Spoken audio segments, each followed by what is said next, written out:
Good morning सगळ्यांना. श्रीराम जय राम जय जय राम. उगवता सूर्य इतकं म्हणजे रोजच्या रोज वेगळं मनात विचार छान आणणारं आणि प्रसन्न करणाऱ्या अशी सकाळ. इतकं उगवता सूर्य बघून मन प्रसन्न होतं आणि ऊर्जा मिळते. सकाळी सकाळी पाडवा म्हटलं तर घराला स्वच्छता करावं म्हटलं सकाळी सकाळी स्वच्छ करायला म्हणून सगळा असं सकाळी आणि देवाची पूजा. सकाळी बागेतून जाऊन पाच प्रकारचे माझ्या जास्वंदीला फुलं त्यामुळं बागेतली सुंदर अशी फुलं माझ्या जास्वंदीला. म्हणजे बागेत 5 प्रकारची जास्वंद आहे. पिकं पांढरी, लाल आणि फेंट केशरी कलरच्या 5 प्रकारचे आहे जास्वंद. मग रात्रीच दही केलं होतं. मग सकाळी सकाळी देवपूजा आणि रात्री दही लावलं होतं. सुंदर प्रसन्न करणारी, मनाला दिवसभर ऊर्जा देणारी रात्री लावलं. ह्याचं करायचं होतं आज मँगो श्रीखंड.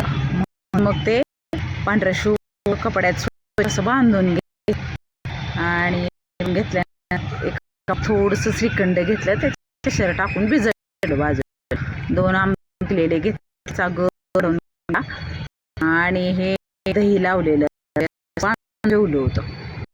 ते छान जाताना खूप त्या पेटून घेतलं, सारखं एक करून घेतलं आणि त्याचा बल काढला होता. तो छान आणलाय आमच्यात ज्यूस करायचं यंत्र छोटंसंच. त्याच्यात आंब्याचा रस करून आधी आंबा इतकं छान पटकन 5 मिनिटात हे यंत्र आणलंय. सगळ्या प्रकारचे ज्यूस होतात. तर उन्हाळ्यात सगळ्या प्रकारचे आपल्याला लागते. तसा रस मी बाय करून घेतला, मस्त एक जीव करून घेतला आणि तो वाटीत घेतलाय आणि हलवलं. त्याच्यात वेलदोड्याची पूड टाकली थंडामध्ये आणि तो बल मी त्या भांड्यात केला. एक जीव तो टाकून घेतला, एक वाटी बारक्या वाटीनं, आणि बारकीनंच साखर टाकून घेतली मिडियम आकार. गोड आवडत तर तुम्ही गोड शकता आणि चांगलं होऊन घेतली. बल रस आंब्याचा घेतला, तो रस एक जीव मिक्स करून घेतलं आणि केसरचं दूध केलेलं ओतून घेतलं, पण हलवून घेतलं चांगलं. असं भांड काढून घेतलं. सुंदर टेस्टी झाले, गोडीला बरोबर झाले आहे, खूपच छान. ह्या आंबे त्यामुळं विकत सारखे श्रीखंड.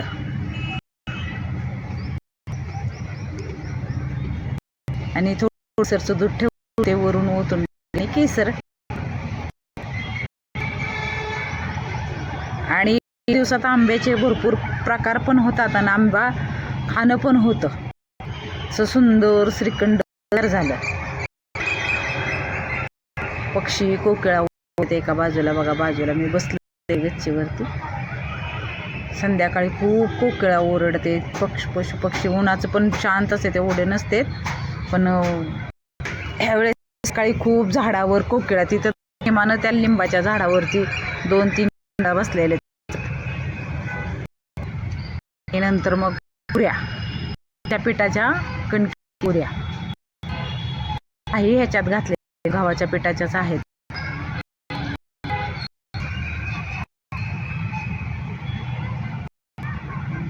अशी छान टम्म फुलणाऱ्या पुऱ्या करून घेतल्या.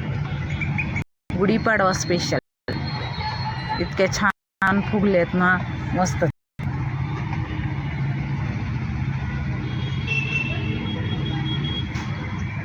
मला जसं येतं तसे रेसिपी मला आहे खरं करायची. आणि तुम्हाला वाटत असेल माझा चॅनल मॉनिटाईज होऊन न होईल, पण मला रोज व्हिडिओ टाकून खूप आनंद होतो. ह्याच्यातच मी खुश आहे. सगळ्या पुऱ्या मी घेतल्या, अशा मोठ्या मला होत्या. कोणाकडून नाही, माझं जसं मला येतं तसं बनवते. फार शिकते, नातीला शिकवते कसं करायचं काय करायचं. आजकालच्या मुलांना भरपूर येतं, तसं एवढं ह्याच्यात ज्ञान नाही. जसं एवढं येतं ना तसं तुम्ही माझ्या व्हिडिओ बघत जा आणि लाईक शेअर सबस्क्राईब बी करत जा माझ्या चॅनलला. असं तयार झालं श्रीखंड आणि बटाट्याची भाजी. गुढी पाडवा, आता पाडवा आलेला आहे, दिन आलाय स्वामी महाराजांचा. झालेली आहे.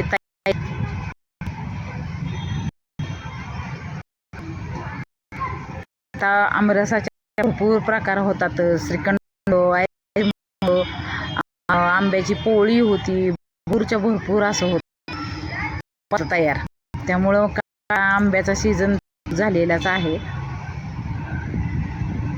त्यामुळं माझं जर तुम्हाला व्हिडिओ आवडला असेल तर लाईक शेअर सबस्क्राईब प्लीज व्हिडिओला करा.